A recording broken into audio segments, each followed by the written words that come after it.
Welcome to the Low Carb MD podcast. No one is beyond help. No one is beyond hope. As we've always said, we're bringing you medical information and cutting-edge science, but none of this is medical advice. Please seek out input from your own doctor.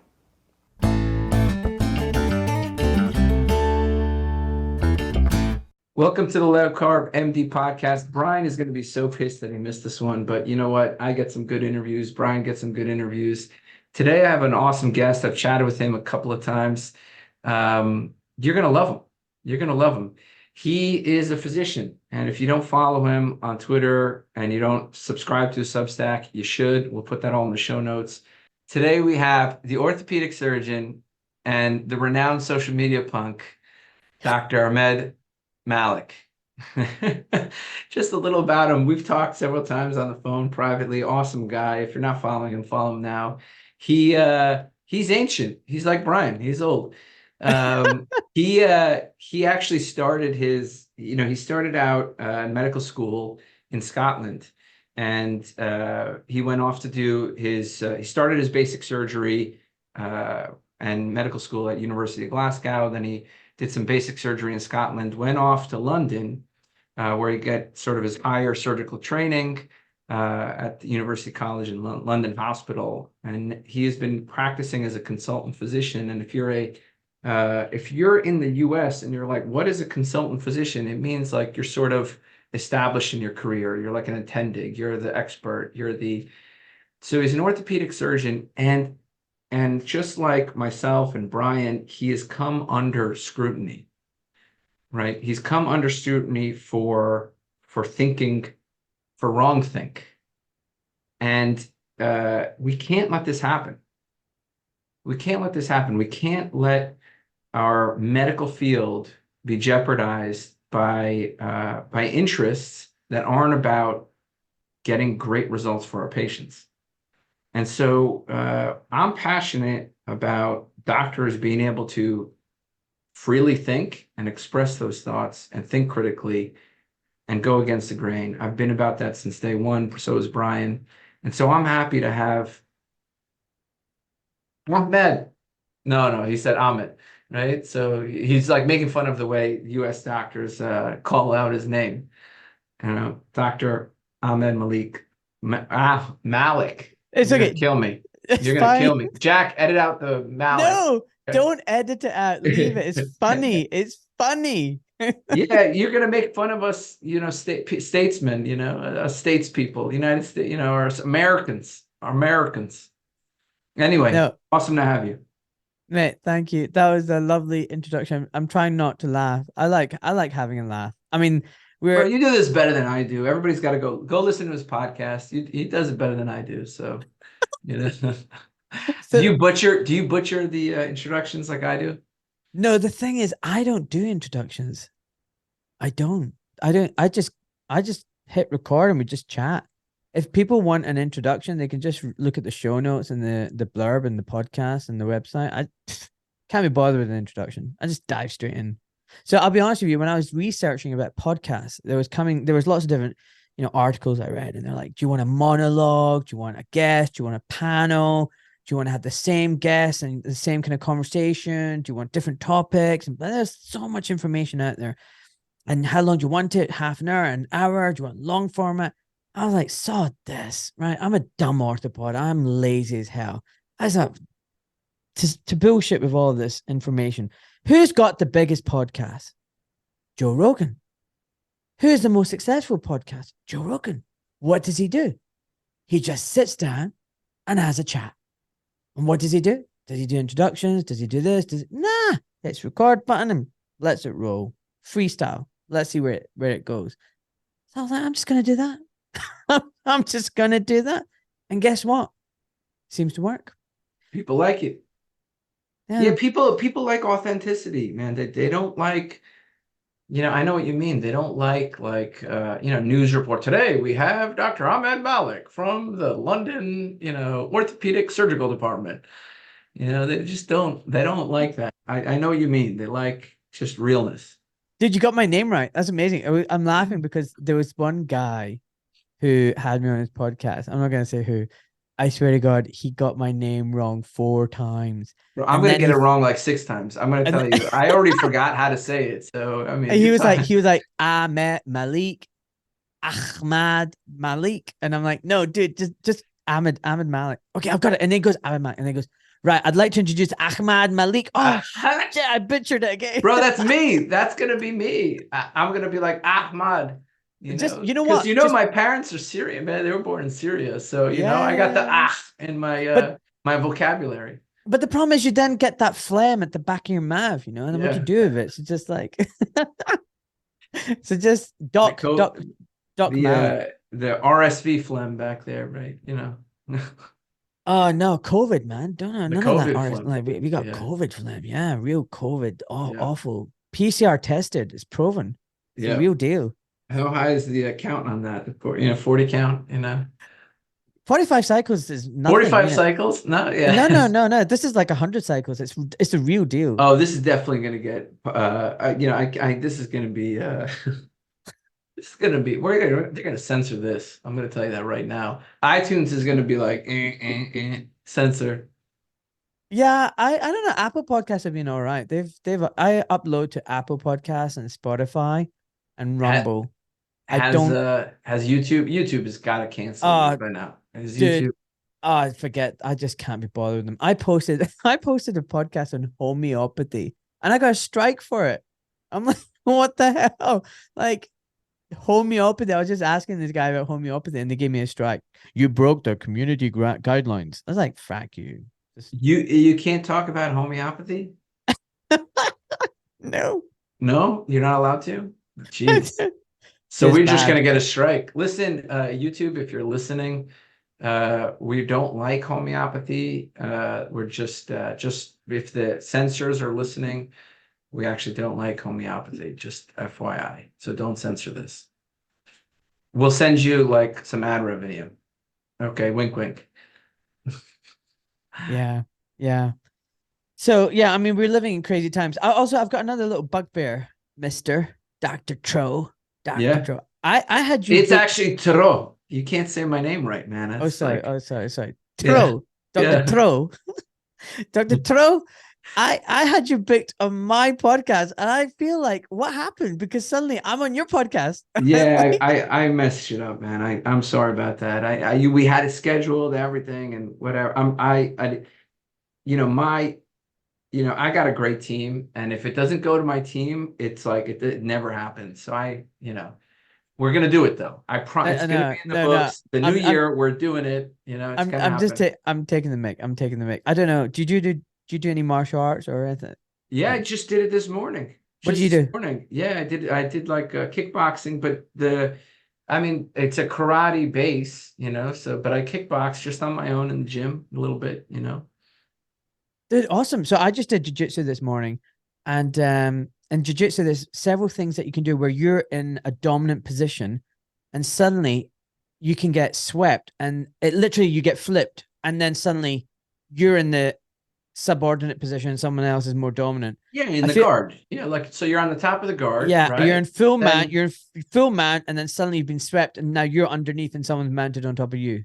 So that's yeah, what we were that's what we were practicing this morning. And I feel like that. I feel like I had you on my podcast and suddenly boom, I'm now I'm on your podcast. But it's nice. You know what? that's right. I like So it because it's a nice change for me. It's a nice change. yeah, people don't understand. I've recorded 300 episodes with Brian plus, and it's awesome. You get to meet people, talk, but now it's your turn to talk. So and people may not know. I mean, I know people know your story, but I think our listeners would really benefit from hearing just sort of what got you into medicine and then what's happened over the last 10 years or the last 4 years. And then, even whatever you can say about the last 6 months, because I know a little bit about it just following you on social media. And I don't think most people out there know what doctors are facing. So Mm, I wanna hear your story. I want to know it more personally, but I know just the bits and pieces I know. People are going to get angry. mm. And anger is a very motivating emotion. Amen. 100%, Dr. Tro. So Yeah. I can You agree can't even more. say it right. This podcast guy never gets it right, man. There's 5 times he didn't get it right. Tro. Yeah. Do you have to gesticulate with your hands?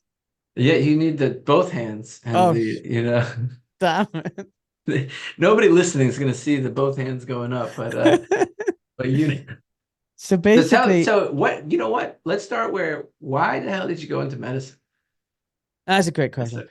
Well, typical Indian Pakistani parents, you must be our doctor. No, no, that's not the reason. I mean, You my doctor yet? dad, You yeah, doctor well, yet? doctor, you need to get married, and every mother-in-law loves a doctor. No, it was because I actually genuinely was fascinated by the human body. My dad is a businessman. Well, he passed away, but he was a businessman. And oh God, he was a smart guy. He was telling me from a very early age, when I was 4 or 5, be your own boss. Don't work for anyone else. Be your own master. And I don't know, because we grew up in a really poor neighborhood and really, tough times. And I saw what my dad had to do and how early in the morning he got up and how late he came home and how he'd always say he's not educated. He wish he was educated, but he was a smart guy, not educated. I don't know. I just felt like I wanted to be educated. I didn't want to work in a shoe shop. I didn't want to do markets. I wanted to do something different. And initially I thought I'm going to be a fighter pilot, but then my mom said, who are you going to kill? And I was like, oh shit. Then I was like, I'm going to be an airline pilot. And then my mom went, great. That's a glorified bus driver. And I was like, oh shit. And then I was remember Mom doing, laying the heat, man. Mom was oh, laying the heat on you. oh man, you don't know my mom. I've got a major mom issue. I love my mom, but she's ruthless, man, ruthless. Yeah. But when we're doing biological like dissections and cow's eyes and all that kind of stuff and lungs, I was just amazed. I was like, what the hell is this? Is incredible. And I wasn't inclined towards math. I was more inclined towards biology and physics and chemistry and English and just loved all that kind of stuff. And I just, I just loved science and trying to figure out how the human body worked. So for me, I don't know. I just fell into medicine. I really had an interest. I did a lot of work experience in it, so I knew what it was going to be like. And I wanted to be a surgeon. I knew I wanted to wield a scalpel and open up and look inside the body. I was found it fascinating. So, and a lot of people said to me, "Oh, there's no way you can be a doctor. You're from a working class background. It's very hard. It's very Who said that? difficult." Who said that? I'm just curious. Who said that? Listen, like one thing, it's very different in the UK compared to America. In America, you've gone like you go the other way. Like, son, you want to be the next US president? Oh my God, you can be it. Like, that's the attitude in America. Like, anyone can be anything. But in the UK, it's the opposite. It's like, let's grab them by their ankles and pull them down. That's just so No, like, it's let me tell you, it's like that in America. They say you can be anything, but we're going to give you mental health problems, feed you junk food, and give you video games to waste your life away. Like that's, and the end, here's some pornography, and like let me make both parents work, nobody in the home, no community, no mentors, and yeah, go. You can be anything. yeah, true. Exactly. That's America. I Sorry. don't think it was always like that in America though, but it's definitely like that now for sure. But in the Yeah. UK, it was like it's always like, oh no, well, that's very hard. It's very hard. Everyone's always like pitched negatively. So I was like, So you're talking about school and like teachers yeah, and guidance counselors. teacher, You're exactly. never gonna amount to anything. That's some effed up shit. And do this effed up. So I'll give an example. My guidance teacher, when I was like, 9, 10, 11 or whatever, and when they're asking what you want to do, and I was like, oh, I want to be a doctor. Ooh, it's very difficult. You need very good grades for that. You could be a nurse. Actually, a nurse is actually also very difficult. Why don't you try and be like a nursery teacher instead? So I walked out of this like consultation thing with my guidance teacher, going in wanting to be a doctor, coming out with all the information I had to be a kindergarten teacher. I was like, what the like this is how crazy it is. And yeah, and the more people say no to me and oh, you can't do this. I'm like Scrappy Doo, Scooby Doo. I'm like, let me at him. So I was like, yeah, I'm gonna do this. So I got into med school, and then the first day of med school, they're like, who wants to be a surgeon? Like there's 300 of us. And about 50 put their hands up. Only 5 of you are going to be surgeons. So it's like, I'm gonna be a surgeon. I'm gonna prove all these people wrong.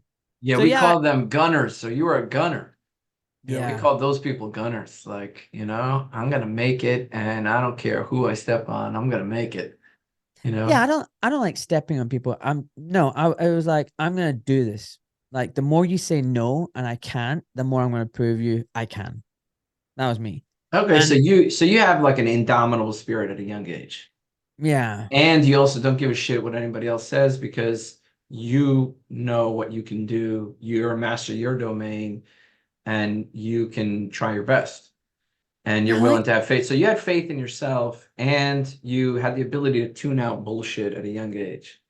yeah, yes and Who no. gave that to you? I don't know. I'll tell you one thing. It's weird. Yes and no, because I also suffered from imposter syndrome for a long time. I got into med school and everyone else is the son of a doctor or daughter of a doctor. And I'm like, a private school. And I'm like, what am I doing here? How do do I belong here?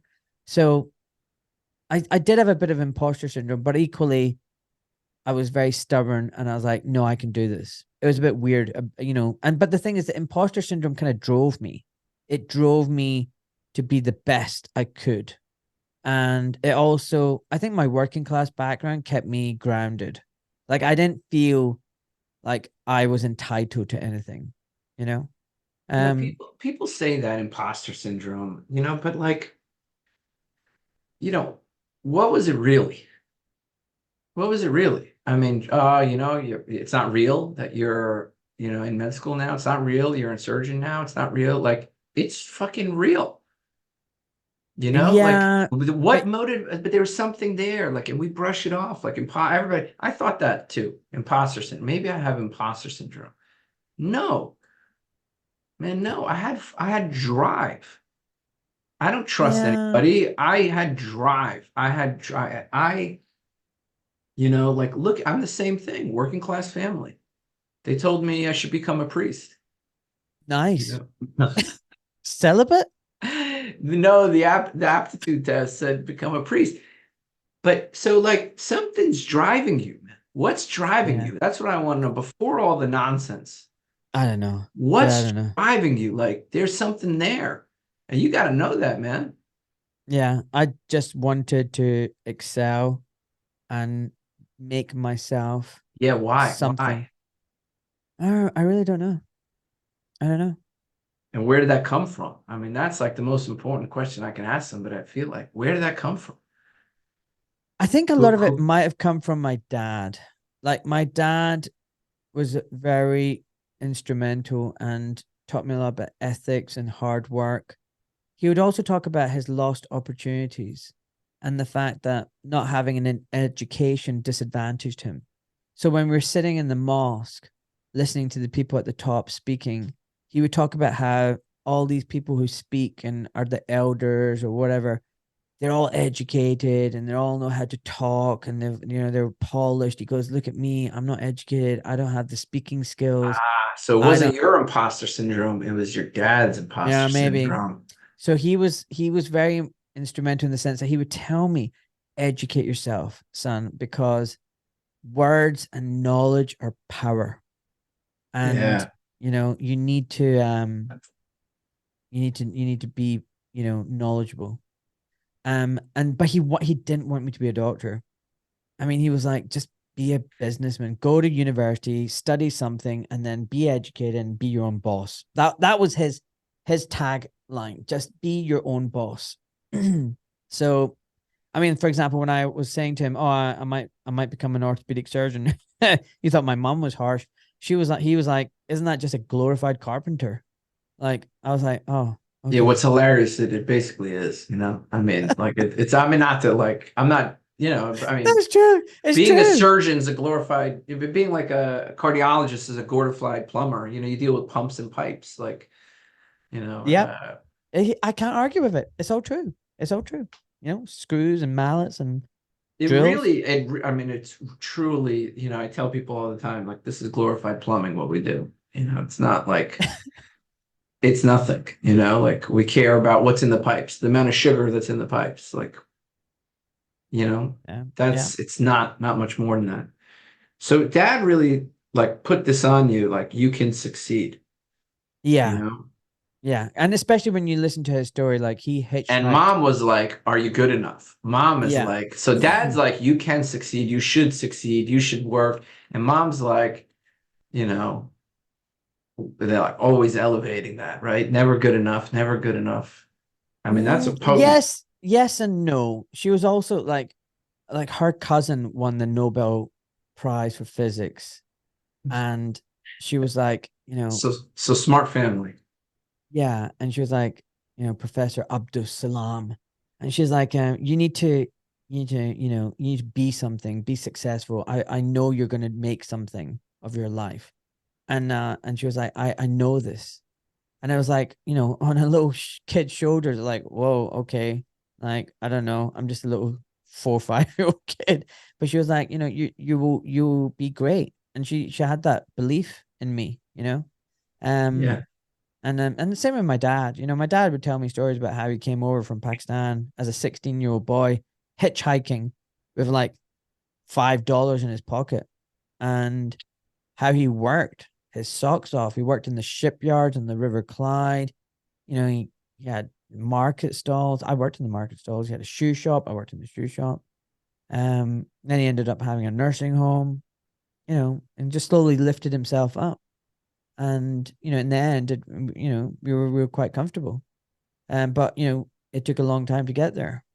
So I think watching my parents strive and their hard work ethic, it was just all around me. We never took anything for granted. Nothing was given to us. And that shapes you. But Yeah. anyway, I then went for med school, surrounded by a lot of very privileged people. And it was tough. It wasn't easy. Um, and in those days, back in the 90s, there was a little bit of racism, but not, I think it's not just racism. People like other people who are like themselves and are familiar with. And in those days, it was very, oh, do you play golf? You know, do you, is your dad a Freemason or God knows what else? I mean, it probably still is. But, in that respect, I didn't really fit in that much. And one of the consultants up Wait, in you just Scotland, said an anti-vaxxer just said Freemason. Like we are now definitely off of iTunes. And like iTunes is gonna like fucking censor us. so YouTube ba- is like, bro, you guys are doctors talking about homeopathy, and now he said Freemasons. We're like on the the kill list right now. kill list. Yeah. I can hear, I can hear the drone now, actually. Can you hear the drone? So Yes. basically, so basically, yeah, a surgeon took me aside up in Scotland and said, listen, son, we're quite backward here in Scotland, and you're going to struggle to advance your career. Like, we're 5, 10 years behind London. They're a lot more cosmopolitan, open minded. Get a job down there. You won't get a job up here. And that was quite harsh. Like, I was like, very happy being in my hometown with my my friends and family. I didn't want to go anywhere else. And I was like, nah, you're not going to get any job down here. Just go down for 6 months, 12 months, get some experience, come back. And so that's why I moved to London. But then it was just very different in London. It was just, I felt so much more welcome. People were so excited. They're like, oh my God, I love your accent. Your accent's amazing. Oh my God, like, tell me all about you. You're so different. And they were just like, they were genuinely interested and loved the fact I was different. There's a hospital called the Royal National Orthopaedic Hospital in London, and there was about 40 people in the interview room, and there's only like 5 jobs, and we were being called one at a time, and I was like the second guy called in. Everyone there has got a signet ring, a double barrel name. They've all been to private school, What's and a signet ring, by the way, just for the it's listener? like a little ring in your on your little finger. It's like you're Like a monocle, you mean? Like a sort of like you're wearing a monocle, you know? Is that what it's Yeah, like? just like, oh, privileged family heirloom, Ye- special Yeah. handshake, wink, wink, all this kind of thing. Yeah. Got And it. Okay. Robert Houghton Clement the Third is my name. That kind of stuff. Yeah. I was Yeah. like, And it's like, yeah. So, and they were all English, all these, and they're all boys at that time, all men. You know, none of them were none of them were girls. It was all very typical orthopedic male stereotype at that point. And I got called in, and there's two professors, there's another three consultants, and all these people on this big long boardroom table. And I sat down, and the professor goes, "Why should we give you this job?" And I was like, "Okay." And I came up with the most stupid bullshit answer ever. I said, "This is the Royal National Orthopedic Hospital." And some of them were looking down, and they all just looked at me. And the professor was like, "Son, you're stating the bloody obvious. We know that. We work here." And I said, "Yeah, but the key word is national." And everybody like looked at me like, "Well, where's this going?" And I said, all 39 of those boys next door are English. I'm Scottish. Yeah. If you really want to call yourself a national hospital, you need to give me the job. Oh man, you use the diversity card, huh? At this Nice. point, there was I would have done that. there was a 5-second pause, and then they all burst out laughing. Yeah. And then the professor asked me a second question. Fine. Which consultant would you like to work for? And then there was a spinal team, there's a or professor's team, there's oncological surgery, there's shoulders, foot and ankle, you know, all that kind of stuff. So I told him, and the professor goes, "The job is yours, son. Congratulations." And that was it. That was it. And as I walked out, I passed the room with all the other guys in it, and they're all looking at me like, "Who the hell are you?" And I just gave them the thumbs up and went like this, and the look in their faces. They're like, "What is it with this guy? What happened?" But yeah, I got the job, and then the rest is history. You know, I ended up finishing my training in London, got a consultant job just outside London in the countryside in a place called Buckinghamshire, where I live right now, which is very leafy and green, and there's lovely woods opposite my house. It's just a nice part of the world. So I was a consultant from 2011 onwards. I'm 48 now. Very good orthopedic foot and ankle surgeon. You know, I'm not saying this with a big head. I am technically a very good surgeon. But I was chasing the rat race. What does that mean? So help me understand, because Mm, you know, how do you compare surgeons? I don't even know. Like, is okay, I'll there tell a, you. I'll you tell know, you. because like I don't, you know, like I'm pissed at doctors that we can't, you know, I can go to like a diner and I can compare reviews or whatever, but I can't even compare surgeons. Like, you know, I can look at a, you know, basketball team and know exactly how many wins and losses they have, and we can't do that for medicine. So Right. This how, you know, this you're a is good surgeon. How do you help me understand that? I'll explain it to you. This is a fantastic question. Very, very good question. So, what makes a good doctor makes a good surgeon. So, very, very quickly, a good doctor is someone who has obviously got very good people skills, good bedside manner, but listens to the patient. Someone who can quickly get to the diagnosis and make an accurate diagnosis. And along with the patient, come up with a really good treatment plan and effect change with the patient. One that will be more holistic minded, will not just dispense a tablet or a syringe with injections and an operation, but will look at the whole patient. How do you That's what, measure that? How do you quantify that? yeah, we'll come to that in a second. So that's like a doctor. I think that's what makes a good doctor. And obviously, you can see by you not having very many complaints, low complication rates, low hospital readmission rates, all that kind of stuff, and high family friend referral rate. So your practice is just lots of people who are word of mouth. You're not getting people just through insurance and stuff like that. People are seeking you out. You're getting named referrals, and people are hunting you out. Okay, so that's one way. But as a surgeon, that you need to have all of those things as a doctor, but then there's also elements of surgical technique. Now, the problem, I think it's not any different in America, is that no one actually checks your surgical capability when it comes to advancing you career wise or getting a consultant job. No one says, "Oh, let's see you operate. Let's see how technically good you are." It's measured on things like how many research papers you've written, who you've schmoozed with, all this kind of stuff. And none of it is actually how good a surgeon you are. And what does a good surgeon mean? A good surgeon means someone who's going to operate on you only when they need to, in a timely manner for the appropriate case and problem, with the correct operation done in a technically, proficient manner. So the incision is precise, the dissection is clean, minimal damage to the normal anatomical structures, no nerve damage, no sloppy slicing of the tissues and devascularization.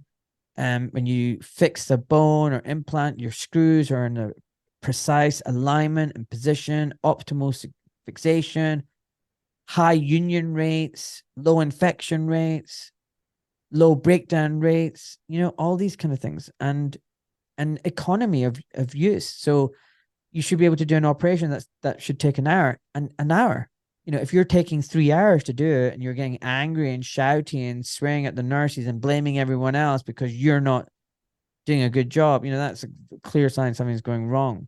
So the problem is no one really does that. Like, you get ahead in surgery mainly because you wrote lots of papers and presented at meetings.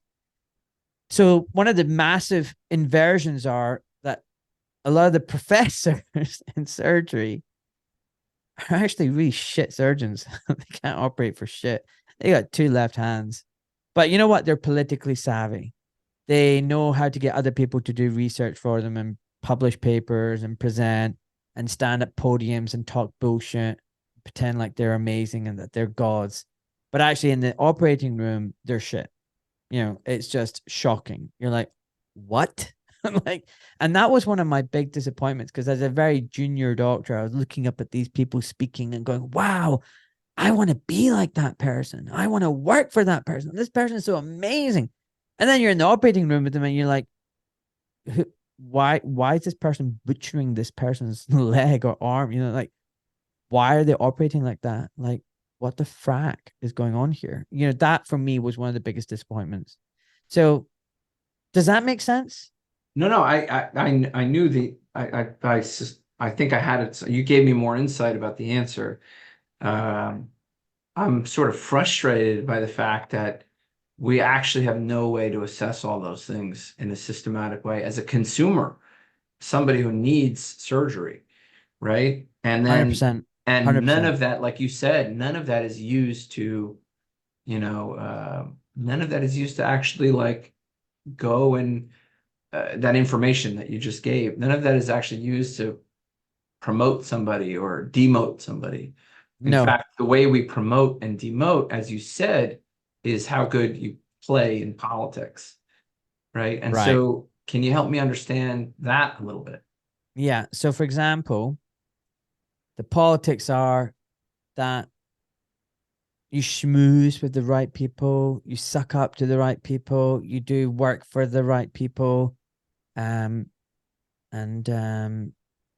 yeah, ingratiate yourself. And I didn't do that. I didn't suck up to people. I was quite rebellious in that way. So my attitude is no one is above me and no one is below me. Okay, that's the way I look at life and people. And one of the reasons why I used to really hate going to Pakistan, because as a kid, when you go to Pakistan, I used to always hear people ask my dad, like, what do you do? What car do you drive? How big is your house? It's like, the culture there is very much, they're kind of sizing you up, right? And then like in Pakistan, I mean, I hate to stereotype, but it really is this person above me, in which case I need to get something from them, or is this someone below me, in which case I treat them like shit? No one actually treats you as an equal, right? And I hate that. I would be the surgeon in the operating room mopping the floor, and the staff would routinely say, Mr. Matt, why are you mopping the floor? I was like, why should I not mop the floor? I want the cases to run efficiently. You guys are all busy. I've written the op note. I'm not doing anything. I'm going to mop the floor. Oh, Mr. Malik, oh my God, you're amazing. And I'll be like, no, I'm not. Why are you saying that? Like, you're just validating this idea. Then the surgeon should be doing this. They shouldn't be just sitting in there thinking we're above this. And that's why I think my staff loved me. I was very much like, look, I've done all this shit. I've worked in a burger joint, a nursing home. I've wiped old people's backsides, and I've done every job under the sun. Like, Ditto. nothing is below me and nothing is above me. Ditto.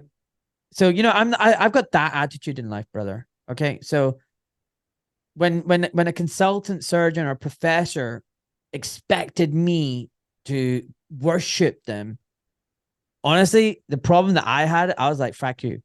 I was like, why should I? Fuck you. All right.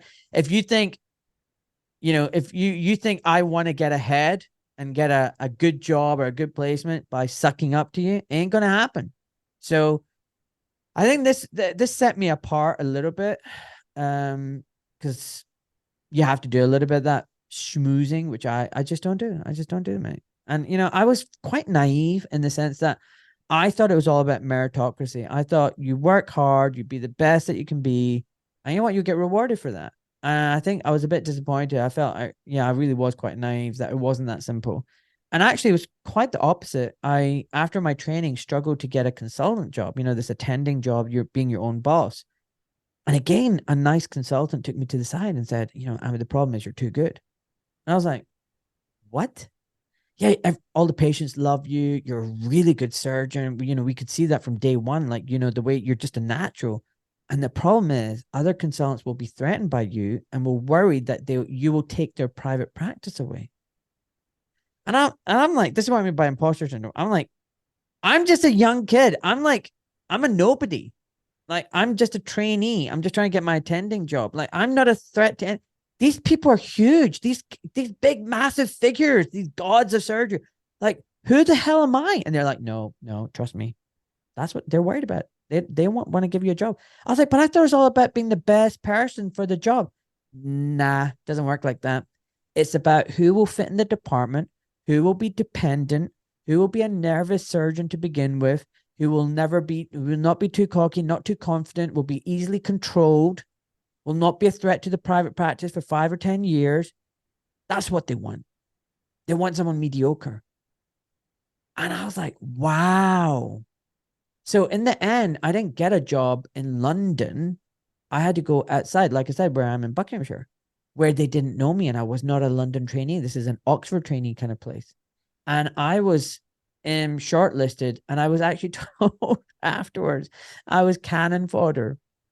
They had someone shooed for the job, someone's going to be shooed in, and they had their own boy that they wanted to get in.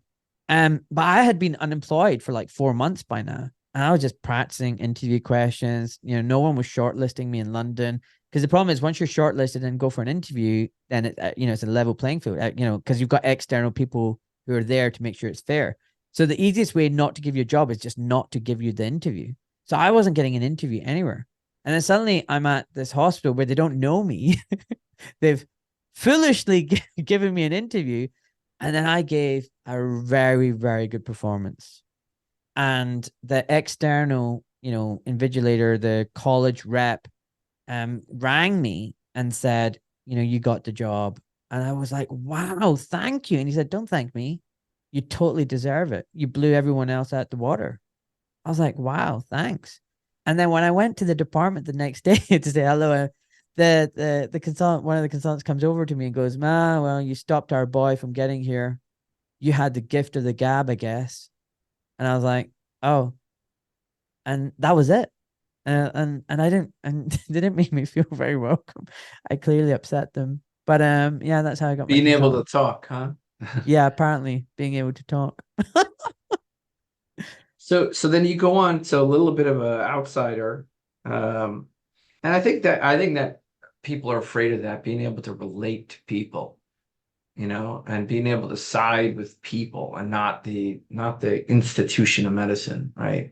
I've always championed sort of the underdog, and I'll always sort of like when you're in a position of power, like you I think to be fair, like it's not that position of power shouldn't exist, but really you should know the value of that power. And a surgeon mopping up the OR floor, to me, demonstrates somebody who understands that power. It's not that you shouldn't have power, like you're cutting open somebody, right? We've given you that power as a society, but you clearly have a respect for that power, whereas some people, disrespect that power. And I'm not particularly a fan of that.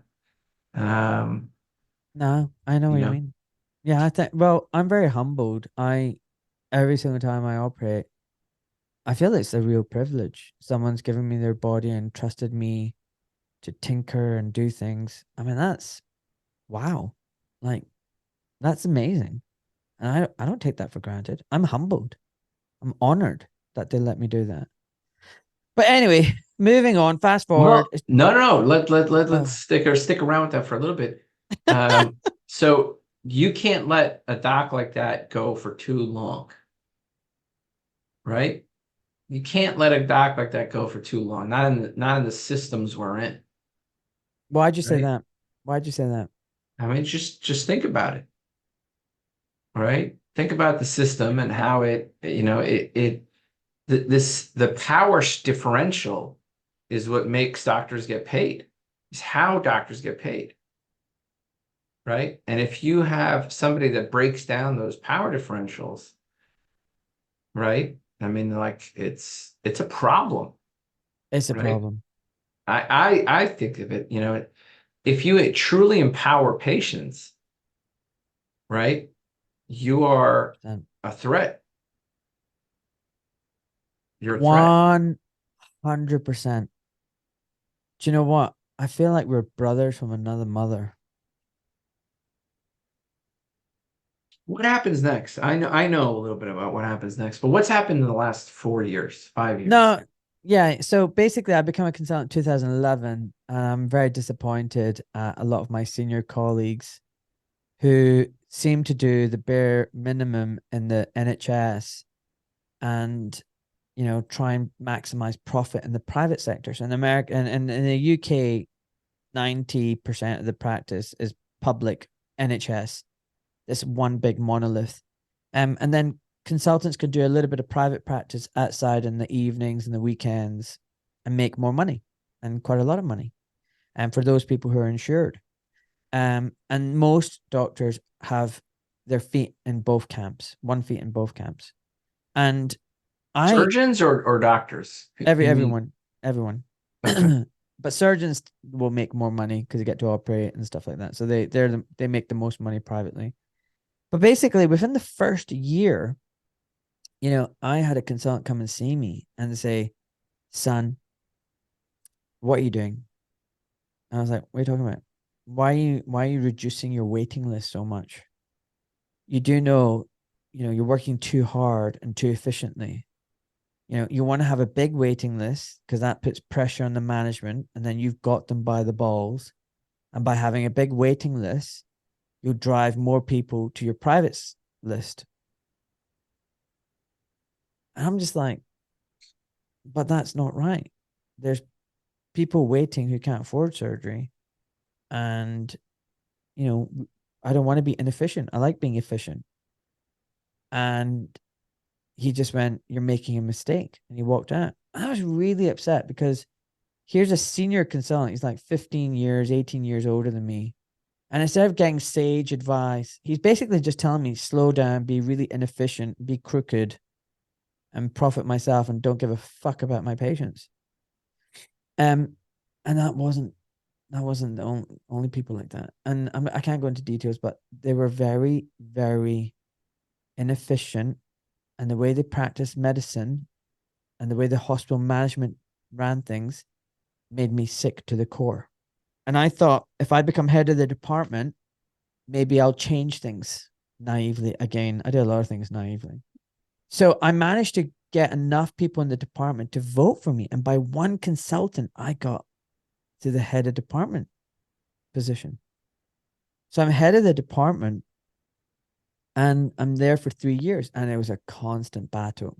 I was being attacked left, right, and center because I wanted to make changes that would make us more efficient, and make the doctors really work for their money and drive down the waiting list and everything. And oh my God, I really pissed off some people. And they made my life hell. And it was very stressful. And after the 3 years, I knew the inner workings. I went to all the management meetings and I realized it was all a joke. You could not treat patients the way you wanted to. Everything was policy, guideline driven care. It wasn't individualized care. They didn't give a shit about the patient. It was just a number, and I was arguing, I can't treat patients in 10-minute consultations, 5-minute consultations. This is just evil. It's not fair on me and it's not fair on my patient. And at that point, also my dad was diagnosed with cancer. So I've stepped down from the head of, department, and I'm not happy. I'm just not happy. I don't like working in the NHS. I can't treat patients like my family. And I've got a massive private practice. So I'm working 6 days a week. I'm working like getting up and leaving the house at 7 in the morning and coming home at 10 at night.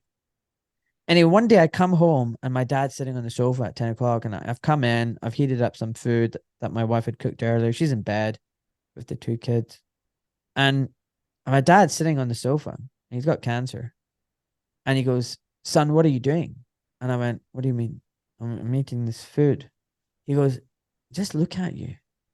You look like shit. You're overweight, diabetic. You don't ever see your wife and kids. You leave before they wake up. You come home after they've gone to bed. What existence is this? Why are you doing this? Are you doing this for money, for glory, for fame? Like, what is the reason?" Because I'm telling you right now, as a man who's got a few months left to live, what you're doing, it isn't worth living. And that was like the mother of all wake up calls for me. Like, I just spent the whole night just lying in bed, just thinking, what the fuck am I doing? Like, what am I doing?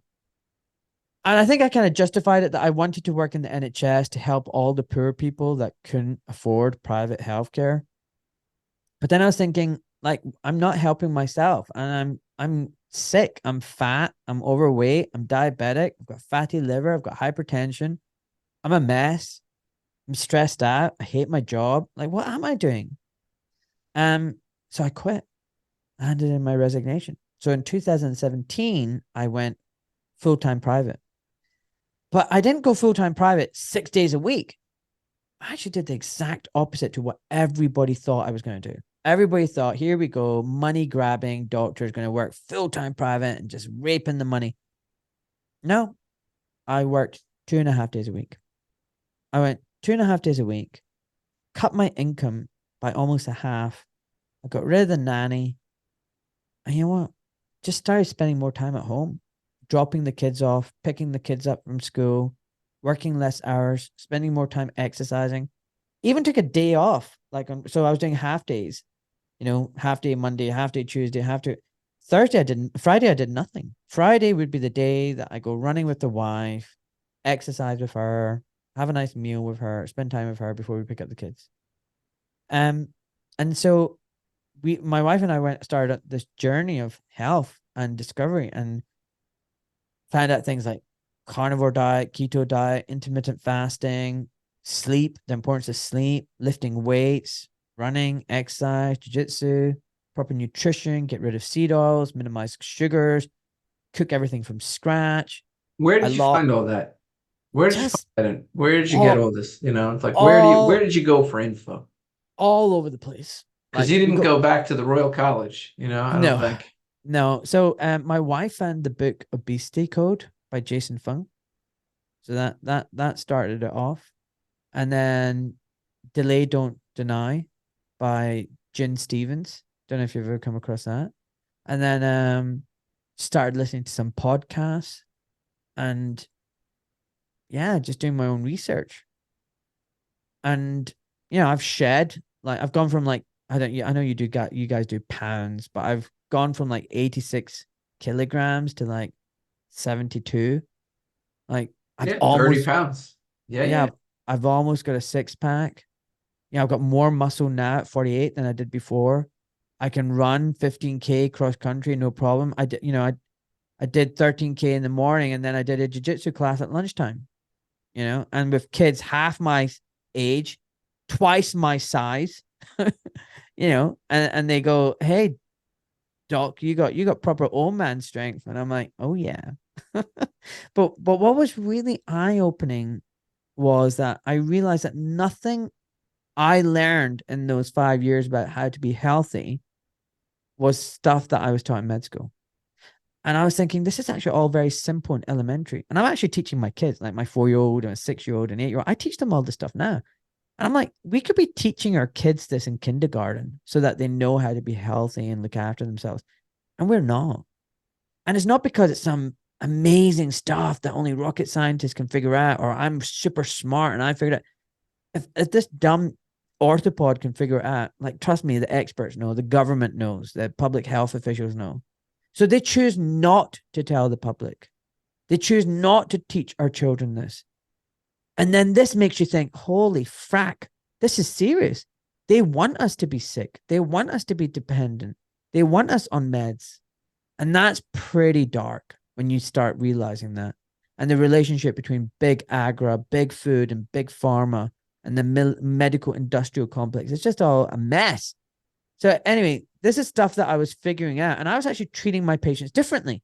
So I already thought I was a great surgeon because I didn't operate on very many patients. So, like, if you came in my door, there's a 20% chance I'd operate on you. But if you went to the average surgeon, it'd be like 50%. So I was taking pride in myself already. Like, I'm a very conservative surgeon.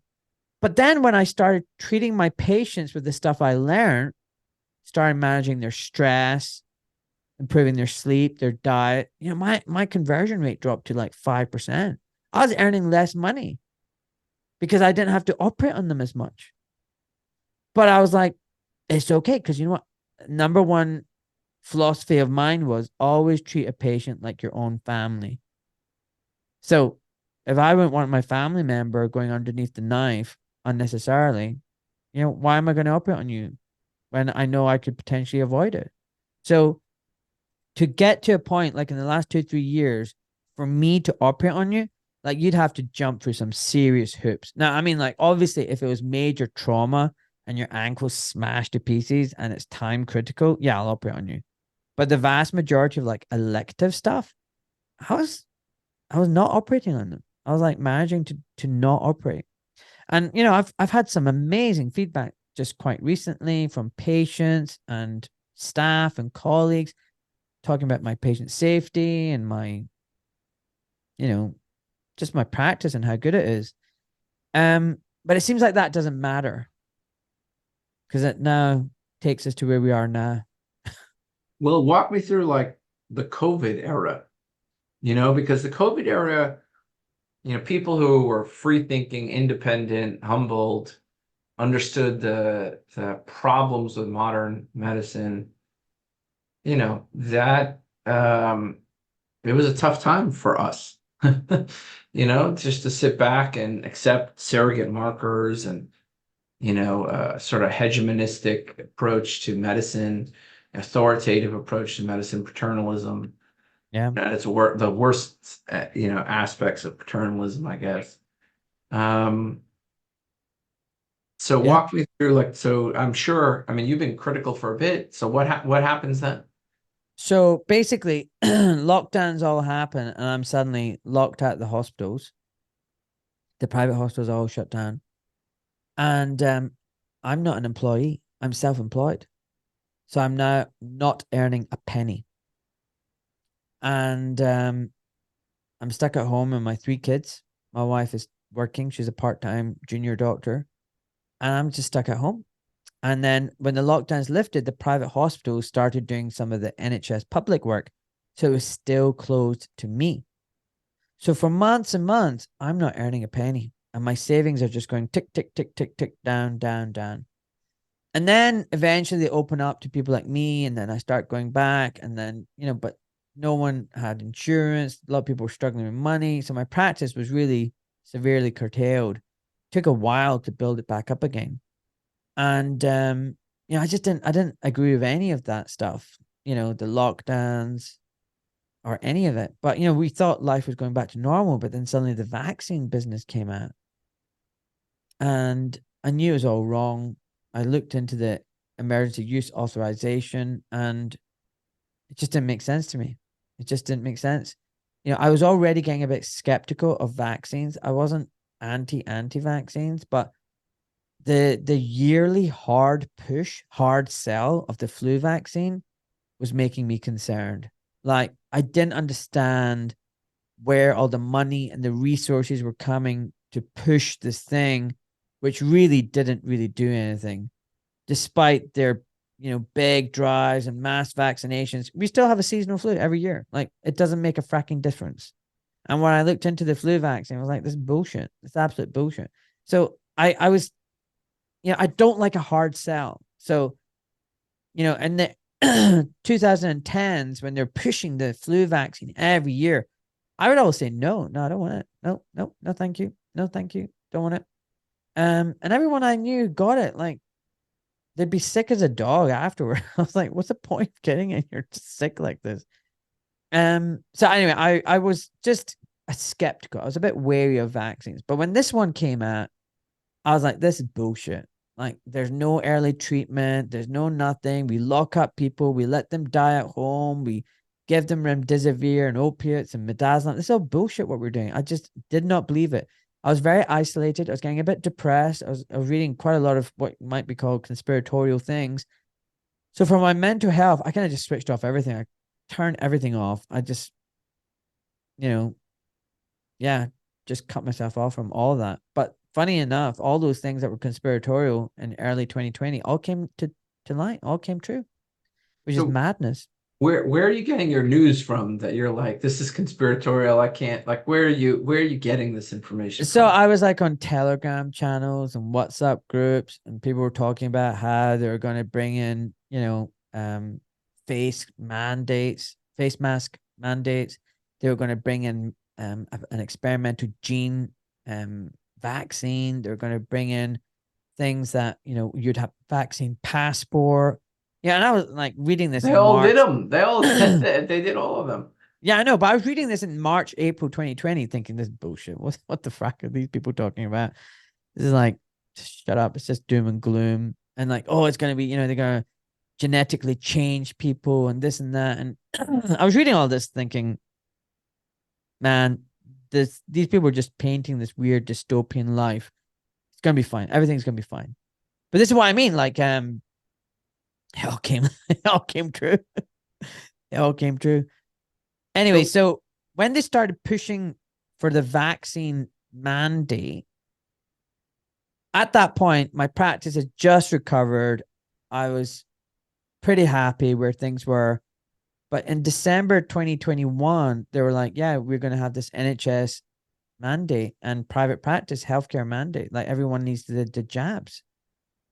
And I was like, what? This goes against medical ethics. What about bodily autonomy? Informed consent. Like, and I'm an expert in consent. I'm a surgeon, right? So consent means that I tell you about your diagnosis. I tell you what the natural history is. I tell you what your risks are to you as an individual. I talk to you about what the treatment options are, ABC. No treatment is an option. Surgery is a treatment option. Non-surgical management is a treatment option. I tell you the pros and cons of each option. And then I say, you know what? No pressure, no coercion. Go away, think about it. No incentive. Make up your mind with all this information that I've given you, provided you, links to websites, clinic letter, whatever. Take your time, sleep on it. Talk to friends, family, everybody. And then come back and tell me what you want. And whatever decision you choose to make, I'm going to respect it. I'm going to respect it. All right? That's informed consent. So when the government says you can't travel if you don't have this, you can't work if you don't have this, you get a donut if you take this, you're an idiot. All these celebrities and politicians saying you're misogynist, as racist, whatever, a dumb schmuck. What?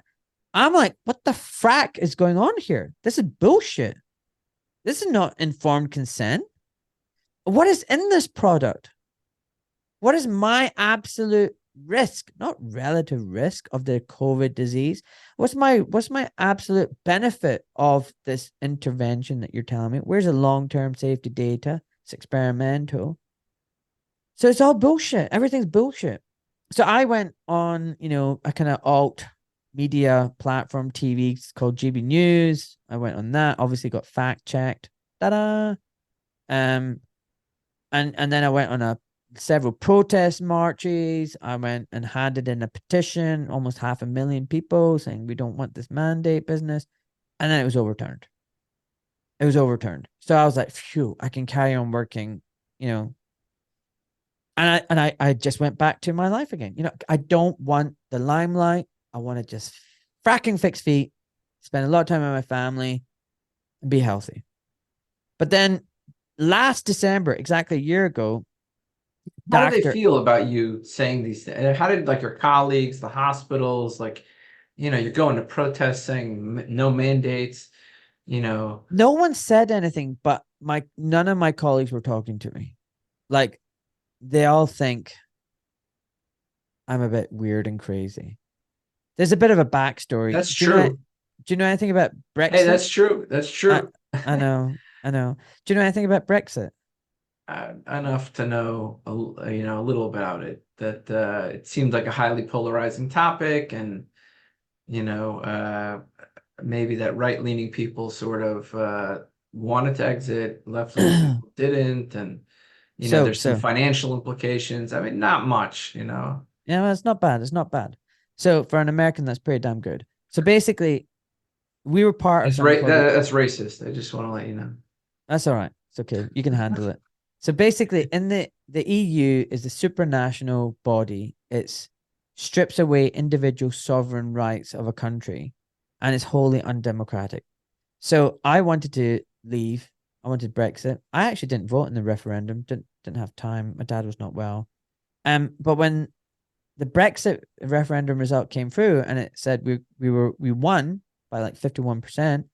By the way, which is not true. The actual figure is around 75%. But that was too high an outcome, so they fudged the numbers to make it look like we just got it. And I've had politicians tell me this. So I've learned so much by the way in the last few years. It's just shocking. So anyway, when I heard that we've got Brexit, I did a fist pump in the air. I was like, oh yeah, damn it. Great. Let's get the frack out of the EU. It's bullshit, man. It's hard enough controlling our politicians in Westminster and London, never mind in another freaking country in Brussels. Like, it's hard enough for you guys to control your stinky politicians in the swamp that's called DC. Imagine they had to you know, they were based in the middle of Europe. You'd be like, what the hell? Like, how are we going to control them when they're out there? Like, we can barely control them here in Washington, D.C. So, but straight away, there was this fear porn on the media, straight away. And it's all propaganda. And I knew not to trust the media after 9/11. I knew not to trust the government after 9/11. I knew not to trust any of these countries in the West, politician wise, because what they did to Iraq, what they did to Libya and Afghanistan, bunch of liars, bunch of absolute fracking liars, right? And they'll kill millions and they don't give a shit. So when they were saying, oh, all these people who voted Brexit are white, old, racist, poor people, I'm looking in the mirror going, that's not me. I'm like, that's not, I'm They okay. said the same thing, and it's funny that the truckers in Canada, for example, Right. they said these are all racist extremists, and then you go there, there's a bunch of kids playing in like bouncy houses, and there's like multiple ethnicities, and they're like, this is a bunch of racist Absolutely. terrorist extremists. Absolutely. Absolutely. Same thing. I love the Canadian truckers. I identify as a Canadian trucker, by the way. Yeah, Honk, honk. So yeah. basically, so yeah, so I was like, this bullshit, right? And they straight away started the fear porn on the media. Oh my God, we're going to run out of drugs and medicines. Our economy is going to crash. There'll be no food on the shelves. Everything's going to go tits up. The economy is going to be a mess. We had this Canadian governor of the Bank of England. He stepped in. He was like, "Oh my God, Britain is doomed." It was like, what the hell, man? Like, it was so bad. It was just laughable at the doom and gloom that they were painting. And then suddenly there's a party called the Brexit Party that arose and said, you know what, we're going to push and make sure that we get Brexit. And they're looking for candidates to stand for Parliament, like for Congress, whatever. So I put my hand up. I went for an interview and I got it. So I was going to be a prospective candidate, for my local area. So I'm now part of the Brexit party. I'm on the streets. I'm canvassing. I'm handing in leaflets. And all the doctors in the private hospital are looking at me and whispering about me, talking about me, and calling me a racist nut job. So just hear this out. So while I'm in the streets of Glasgow as a kid in the 80s, I've been called a packy, a nigger, chinky. I've been called everything under the, I've been called all these things. Now I'm in Buckinghamshire. I'm at a stall on the street, and people are coming up to me saying, "You white Nazi supremacist, white supremacist." And I'm looking at my skin color. I'm like, look at me. Like, what? What? Like, what the hell? But people just lost the plot. People lost the plot. And my colleagues thought I was crazy because most doctors are, like Democrats, liberal, lefty, woke, conformist, believe in, I stand with whatever the government tells me. Authoritarian. Yeah, Really, totally. they're authoritarians. It's not, I don't think it's a political, it's an ideology, authoritarian. Ideology. They are so ideological. So I'm not right wing, left wing. I'm none of that. I'm libertarian. I'm just I want to tell people what they can and can't do. That's most doctors. I want to tell, and that crosses both political lines, I find. yeah, nah, that's a good point. I want to tell people what to do. 100%. That's good point. So I'm not like that. I want to be, my philosophy is very simple. Do no harm, take no shit, and just leave me the frack alone. Right? That's what I don't want to be governed. I'm even like an anarchist. I don't like, an anarchist isn't like what people think it is. I don't believe that any government or any body should tell me what the frack I can and cannot do. None of their goddamn business. I don't give them that authority. Bugger off.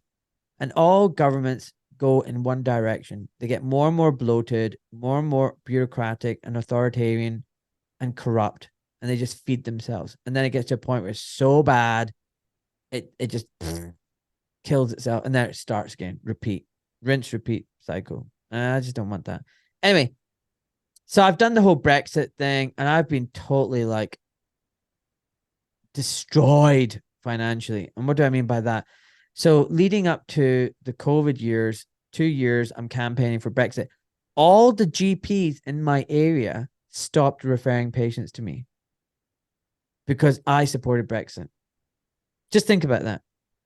So even though I was like an excellent foot and ankle surgeon, probably the best one in this area by far, they stopped sending patients to me because I didn't align with their political views and agenda. And it was, That's not unexpected, if you don't like the way, like they're just voting with their wallet, and even though it's what's best for their patient, they're like, well, I don't like this, I'm not sending my patients there. yeah. I mean, it sucks for you. I mean, I'm sorry, But I like, see. I wouldn't do that. So if I like knew, I wouldn't send my patients to an authoritarian nutcase. You know what I mean? Like, I'm not gonna do that, no, right? I would send my patient whoever I thought would be the best doctor for them. I wouldn't Yeah. send my patient So to a doctor who's less. would you send them if they were an authoritarian nutcase and you don't trust them? No, No, no. right? You're So right. like I don't blame them. They just view us Yeah, like we're fucking yeah, nuts. Excuse yeah, my, yeah, you know what I yeah, mean? yeah, Like, yeah, yeah, 100%. But I don't regret it. I don't regret it because how can I trust this guy's care if he wants Britain to not be in the EU? do you know It's what? That's a just real. comical. It's just comical just saying it out loud. But I It's mean, that's true. how they're looking at it, right? They're looking at it like, They are so ideologically captured, and yes, yeah, they believe everything the media tells them. Everything. yeah, And authority. Like yeah, doctors love authority.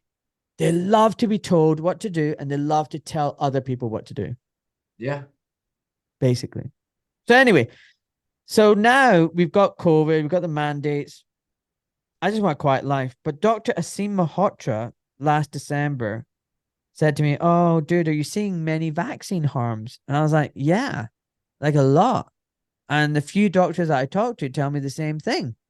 He went, "Dude, would you mind doing a video just saying what you're seeing?" I was like, "Yeah." And he said, "Do you mind posting it on Twitter and I'll retweet it?" I was like, "Yeah, okay." So I had like 1,000 followers on Twitter then. last December. I like from my Brexit days. I Yeah, didn't really. you went from 1,000 to 100,000 in like a year. Good for you, man. I'm Good for 150 you. now. Oh shit, you're at 150. Oh fuck, man. Excuse my language. Good, man. Good for you. Well, I don't know. I don't know. So basically, I did a video and I said basically, you know what? We're seeing a lot of vaccine injuries. Colleagues are talking about it. Everyone's scared to say anything about it. But I think we need to look into this. I think we need to investigate. Maybe we need to pause what has been the biggest experiment on mankind and figure out what exactly is going on. Anyway, I went back to operating. I posted it first thing in the morning, just one take, and then posted it. Just got on my day. Just got on with my day. About 5 hours later, I, come out of theater. I check my phone and like I see my heart just like, oh shit, dude, your video's going viral. I was like, okay, it's been seen by 500,000 people. And I'm like, oh, like, what? He was like, yeah. I was like, oh shit. Oh, wow. And then the next day, first thing in the morning, I've got 2 emails from 2 private hospitals saying, it has come to our attention that you posted this video. This has breached our social media policy guidelines. We want you to retract the video, take it down. We want to make sure you never ever tweet on this topic ever again. Stick to your scope of practice. And if you don't comply, we will have to review your practicing privileges. Basically meaning, stop this, otherwise we're going to kick you out of the hospital. And I'm like, whoa, like, where did that come from? Because just think about it. Think about it, right? Listen, just think about it. If I was management and a doctor said, I'm seeing stuff that looks a bit weird and potentially dangerous, my initial reaction as a medical director would be like, hey, tell me, what is it you're seeing? Like, do we need to look into this? Like, what is this a bigger problem? Like, what is it? And we'll investigate. And hopefully it's not the case. But if it is, we'll pick it up. Like, that's what I would have done. And like, I'd be like, I hope you're wrong about this, but we'll definitely look into it. And hopefully you are wrong, but thanks for flagging it up. I would be like, don't talk about this or we're going to sack you. Like, that's weird. And, I was with my kids and I do everything with my little gang. And I've been teaching them about bullying because I've had a lot of patients come to me stressed. See, this is what I mean. I talk to my patients. They're talking about their Achilles problems or whatever. And I say, are you under any stress? Yes. Why are you stressed? Oh, my child is being bullied. So, I was getting a lot of these stories. So I've been teaching my kids to stand up to bullies. So I said to my kids, guys, I'm being bullied at work. And my kids were very simple. They were like, Dad, you need to stand up to these bullies. You need to stand up to them. So that's what I did.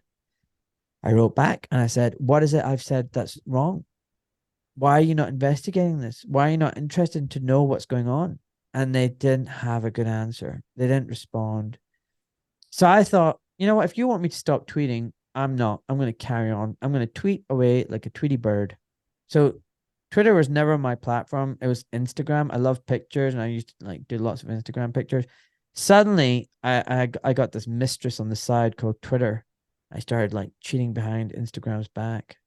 And I was on Twitter all the time, just posting whatever came in my head, And every day, like boom, boom, boom, like people were following me more and more and more.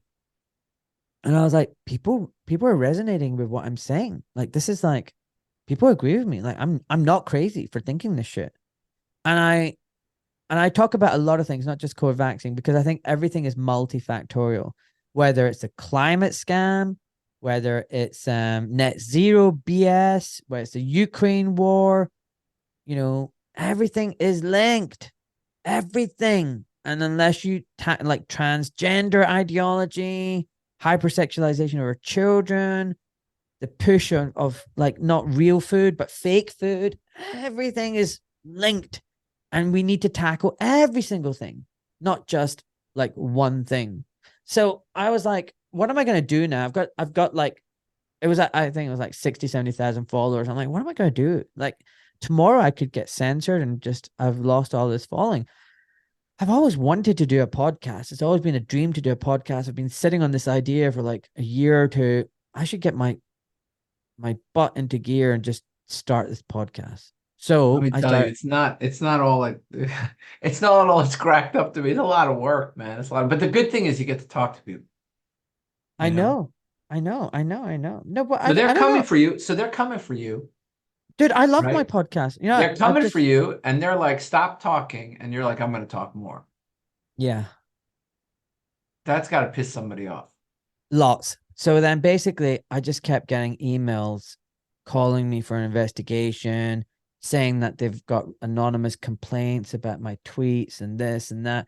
And I would keep batting them off. I would be like, reply back to them with lots of questions and explain this. And they never would. It would just be like ping pong, one email after another. It's just being harassed by these people. And then in May, I got referred to my licensing board, the GMC.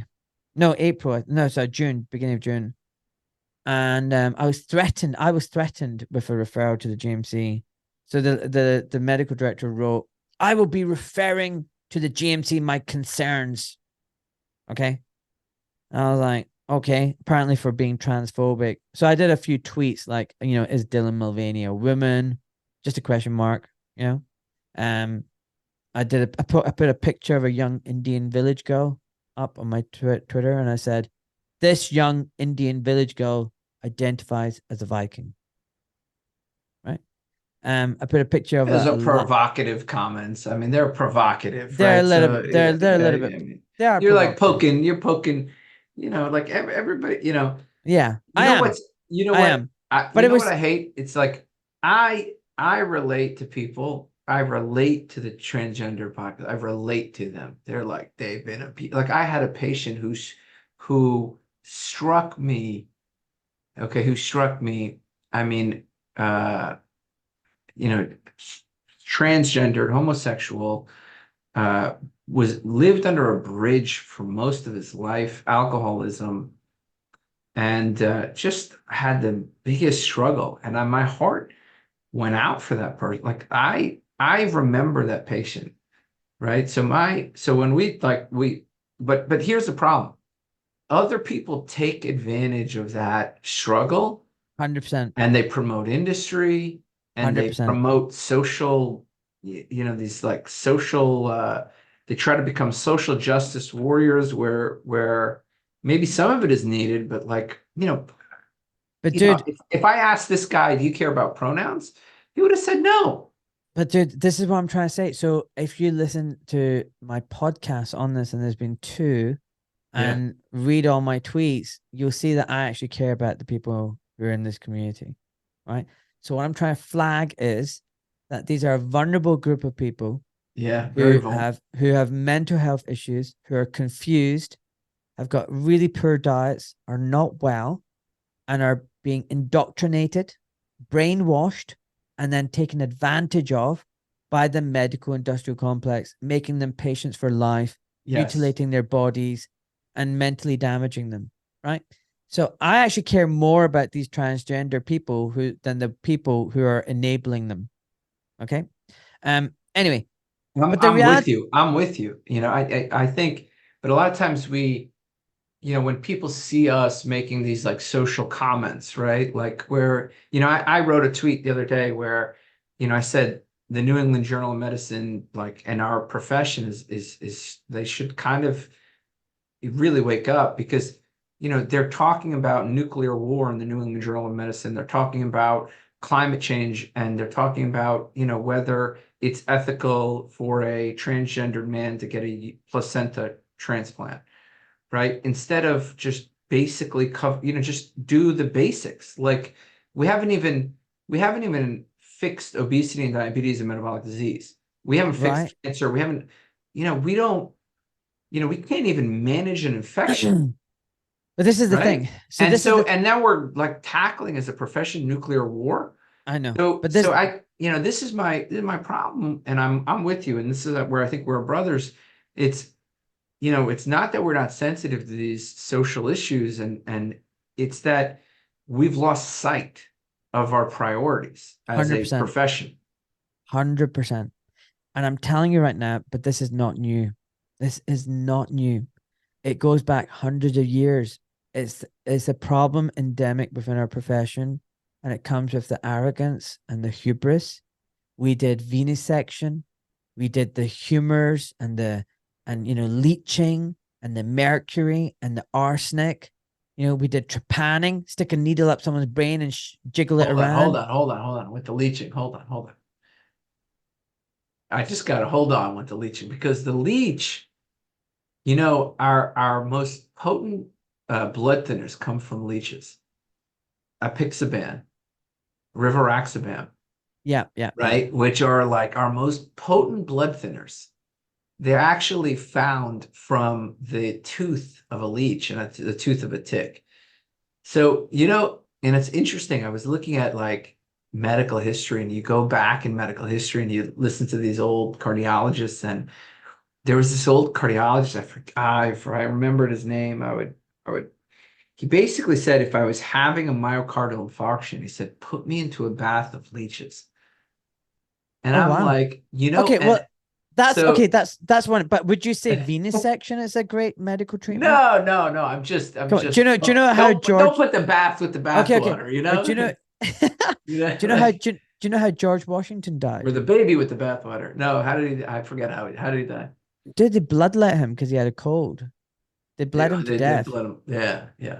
They bled your president to death because Well, he he had was a a- bloody cold. That's what the Freemasons said, man. That's what the Freemasons. But anyway, arsenic, mercury, cocaine. I mean, these things like lobotomies. I mean, you're this American guy in America, got a Nobel Prize for lobotomies. I mean, seriously? Yeah. I mean, what I'm trying to say is, like, yeah, we're crazy. This profession is insane, and they go with surrogate endpoints instead of clinical endpoint. Like, how is the person in front of me doing? yeah. How did I do with the and they lose sight of that. They marvel in their own achievements. So King Charles II was unwell. Like, this is like 400 or 500 years ago, whatever, 300 years ago, and the doctors proudly talk about how they dealt with him. They got the discharge ooze from a dead man's skull, and they said, "Don't worry, he was killed in the most painful way." And and they put all this stuff in this guy. They poked him with a hot poker. All this stuff. They made sure he was purged. He had diarrhea. I mean, they did all this kind of weird shit, and the guy died, obviously. But they said, "Don't worry, we tried our best. Look at all the stuff we tried." The more outlandish it was, it was proof that these guys really were taking it seriously. And so what I'm trying to say is, as a medical profession, we do some really weird, dumb shit, and we've done it in the past, and we continue to do it to this day and age. And actually, what I think we should have all been taught in med school is all of this history. And what we should have been taught is, we've done some really weird shit in the past, folks. And they're gonna be teaching about this COVID issue, I think, for will they? Because I never got taught anything in med school about the mistakes of our profession. Nothing. I was just taught how amazing doctors are, how we're in the top 1% of society, and that's it. I'm going to pause it right here.